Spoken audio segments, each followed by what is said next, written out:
ayan nga guys, wala tayo muna intro-intro ngayon. So, ituturo ko po sa inyo about sa party car kung gusto niyo pong kumita or may pagkakitaan. So, ayan nga guys, available po siya sa Android.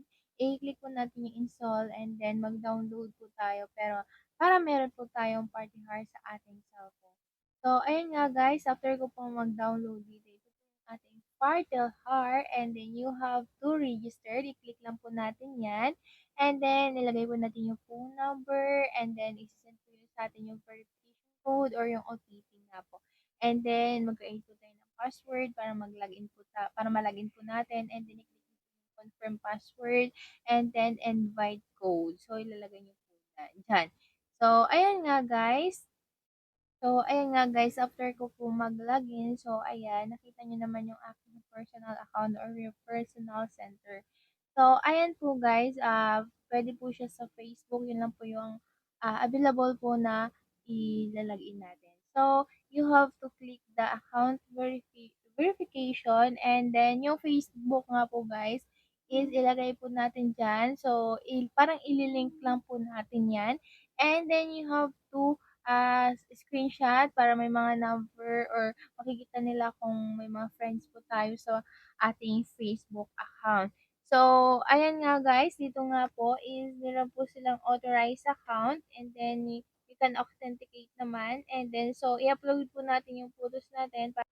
So, ayan nga guys, after nating mag-account linking dyan, so screenshot natin and then isend po natin. So, dito nga po sa account verification, dito po natin i-report so, pwede yung Facebook, pwede din po sa Instagram. So, nakadepende naman po sa inyo kung ano.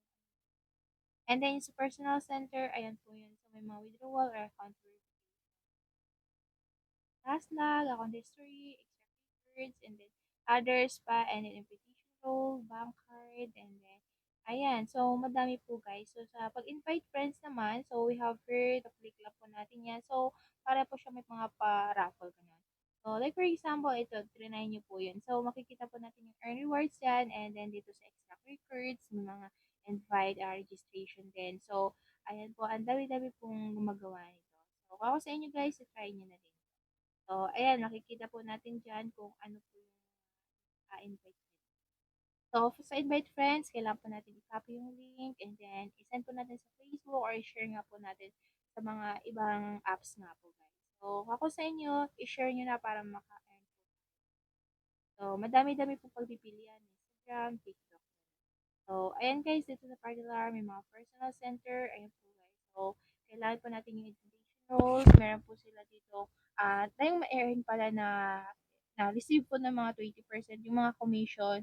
Ayun. So, for each task nga po guys, meron po tayo dito ma-receive na 30 pesos nga po. So, yun na po yung gagawin natin dito sa kanilang Quartel Heart. So, ayan. So, back natin. And then, dito nga po sa card information, kailangan po natin yung name natin or GCash number natin. Yun po yung pwede po dito. So, sa notes, on bank card nga po guys, check lang po natin yan para makorek po natin yung bank card natin. And then, para may mga flat from bank or yung banks nga po natin, easy provide po natin yung mga ID photos and also mga bill verification. So, yun po yung ating dito para ma-confirm po natin yung ating card information para hindi po tayo masayang or hindi po natin ma-receive yung ating mga ginawa dito. So, yun nga po guys, kung meron po tayong kumita or kumita nga po tayo dito, so syempre, dun po natin papasok. So, ayun nga guys, dito tayo ulit sa ating Parlor or sa home. Ayan, isituro ko sa inyo yung beginners tutorials. Ayan, so may mga username, ganun. So, sa beginners tutorial nga po guys, i-click na po natin yung guide or share pag yung mga apps and then gagawin na po natin guys, siyempre mag-register, yung mga phone number, and then yung mga task natin is gagawin na po natin dito everyday para kikita po tayo dito. So, sa mga detailed explanation naman para sa VIP level, ayan po, may mga VIP 1, also sa VIP 9. So, makikita po natin diyan kung paano nga po yung mga detailed explanation about sa mga share.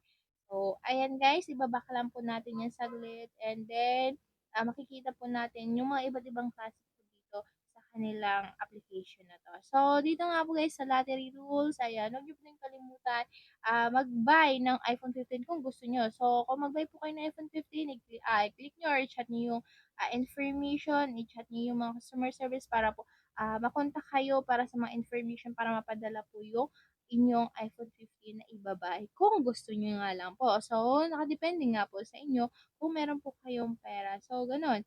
So, dito naman guys, so sa kanilang mga home, so makikita po natin dito yung mga real-time revenue, yung username or yung task type na nag-earn bonus yung mga gumagawa nito. So, yun po natin makikita yan sa mga real time. So, yung my theme, dito yung sa description, ganon. So, dito tayo sa personal center ko, guys. So, yan, nalink ko na po yung Facebook ko. So, Facebook yung pinili ko.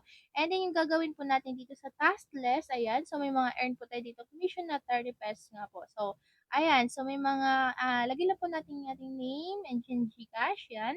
So, yung gagawin na po natin dito guys is copy-paste lang po natin yan. Ito, ika-copy-paste lang po natin. And then, i-click nyo po yan doon sa inyong Facebook. So, parang doon nyo po ipopost. So, ayan. So, you click and then copy nyo po yung text ha. Content na yon para i-post po natin. So, and then i-publish lang po natin sa Facebook. So, ayan nga guys. So, pagkatapos nga po natin guys, so i-start lang po natin yan i-share and then ayan para po makita po natin yan balik po tayo sa Facebook and then i-click nyo po yun and then i-copy paste lang po natin and then i-post po natin para ma-submit po natin dun mismo sa kanilang account. So, iyan, i-copy paste natin and then, or i-screenshot nyo po and then, or picture nyo po. So, nakadepende naman po sa inyo kung hindi po siya gumana and then, punta tayo dito and then i-upload po natin yung ating task na screenshot and then, like for example, i-save lang po natin yan. So, yun po. So, i-click lang po natin yan or i-share, yan, ipopost po natin yan. Ayan, ilalagay po natin yung ating mga link na yon doon, i-post publication link, ayan. And then, ayan, yung photos na yan, dyan po natin. So, ayan nga guys, after nga po natin mag-test, so ayan, under review na po yan. So, ayan, pag na-review na po nila or okay na, is papasok po yung 30 pesos nga po din mismo sa ating account. So, araw-araw po siya guys pwedeng gawin para po meron po tayong 30 pesos. So, ayan guys, i-share lang po natin sa ating Facebook para po may commission po tayo na 30 pesos a day. So, dito naman sa aking personal center, dyan po yung papasok natin sa 30 pesos. So, kung withdraw naman, ituturo ko po sa inyo, syempre yung withdrawal amount, enter lang po natin yan, and then i-confirm lang. So, dito tayo sa kanilang Telegram channel. So, para updated po tayo lagi sa kanilang mga and then, ayan po yung makikita natin. So, parang nagpo-post po sila dito ng mga important details para may alam po tayo. And then, dito naman guys, kung meron po tayong katanungan, may mga hindi po din naintindihan, ayan. So, may mga customer service po dyan na kailangan natin. And then, dito nga po guys, sa community, dyan, mag-join po. Kasi, dyan din po sila nagpo-post. Dapat natin and guys, meron po dito mga sasali. So, ang dami-dami na. So, hanggang dito na lang yung video. So, huwag niyo pong kalimutan guys mag-subscribe and then click yung bell button para updated po tayo lagi sa aking post dito sa mga video.